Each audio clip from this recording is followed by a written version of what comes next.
Hello friends, मैं life coach Isha, positive mindset expert, स्वागत करती हूँ अपना इस यूट्यूब चैनल पे प्योर माइंड्स विद ईशा में। फ्रेंड्स, मैं आज आपके साथ एक स्टोरी शेयर करने वाली हूँ जो बहुत ही सुंदर सी और बहुत प्यारी सी है। तो ज़्यादा समय ना वेस्ट करते हुए सीधा स्टोरी पे चलते हैं। एक आदमी होता है जो समुद्र के रास्ते नाव से सफ़र कर रहा होता है। अब जब वो सफ़र कर रहा होता है तो उसमें उसके साथ भी कई सारे लोग होते हैं। तो जब वो रात का समय आता है तो नाव जब समुद्र के बीचों बीच होती है तो वहाँ देखते हैं कि तूफ़ान आ जाता है। अब उस तूफ़ान में वो नाव बिल्कुल ख़त्म हो जाती है और सारे लोग मर जाते हैं। अब वो एक इंसान बचता है। अब जो वो इंसान बचता है वो कैसे ना कैसे अपने आप को बचा लेता है और एक टापू या एक आइलैंड जिसे कहते हैं वो वहाँ तक पहुँच जाता है।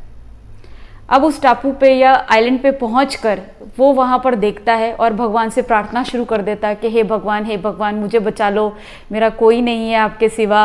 हे प्रभु, मेरी को देखो, मेरी रक्षा करो, यहाँ तो कोई भी नहीं है, मैं अकेला कैसे रहूँगा यहाँ पर, मेरे साथ तो कोई नहीं है, मैं जीवन कैसे जीऊँगा, आप मेरे लिए कुछ करो कुछ करो कुछ करो। तो बहुत रोता है।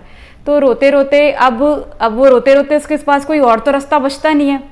तो ऐसे ही रोते रोते 1-2 दिन बीत जाते हैं। फिर वो क्या करता है, अब अपना जब उसे समझ आ जाती है कि अभी तो मुझे यहीं रहना है, तो वो अपना समय जो मछलियाँ पकड़कर या नारियल पानी पीकर ऐसे ऐसे समय निकालता है। फिर रोता है, फिर परेशान होता है, फिर प्रार्थना करता है कि हे प्रभु कुछ तो करो, देखो मेरी ज़िंदगी में क्या हो रहा है, मैं नारियल पानी पी रहा हूँ, मुझे खाने को नहीं मिल रहा, मुझे यहाँ पर कुछ भी नहीं है। तो इस तरीके की बातें भगवान से प्रार्थना करने लगता है।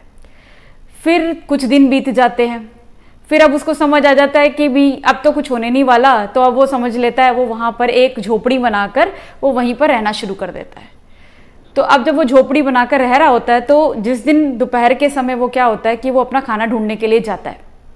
अब जब खाना ढूंढ कर जब वापस आ रहा होता है तो वो देखता है, सामने से आते हुए देखता है कि आसमान से बिजली गिरी और उस बिजली में उसका घर जलकर राख हो गया है। वो देखता है और सामने उसका घर जल जाता है और वो इतना रोता है कि हाय अब मेरा क्या होगा, ये तो घर भी मेरा जल चुका है, अब तो मेरे पास कुछ भी नहीं बचा, जो कुछ भी था वो भी खत्म हो गया।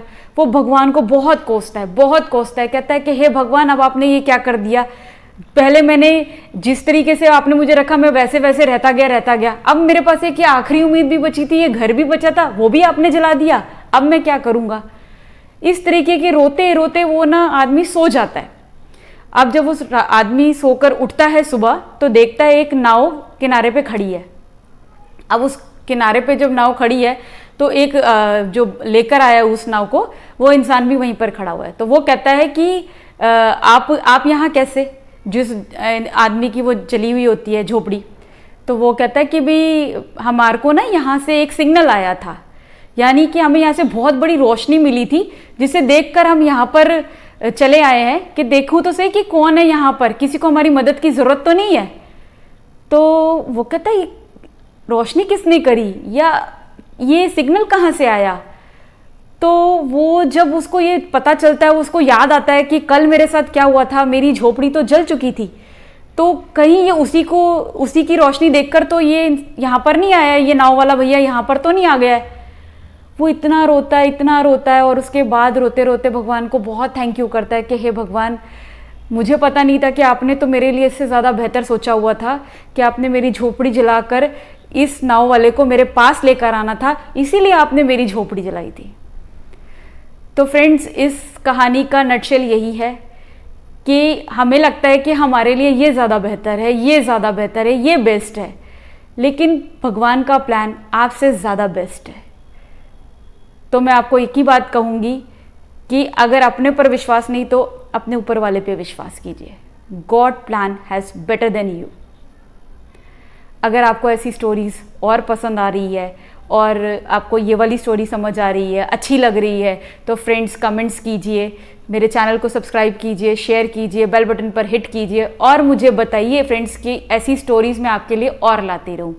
और friends, thank you so much for watching this. Thank you.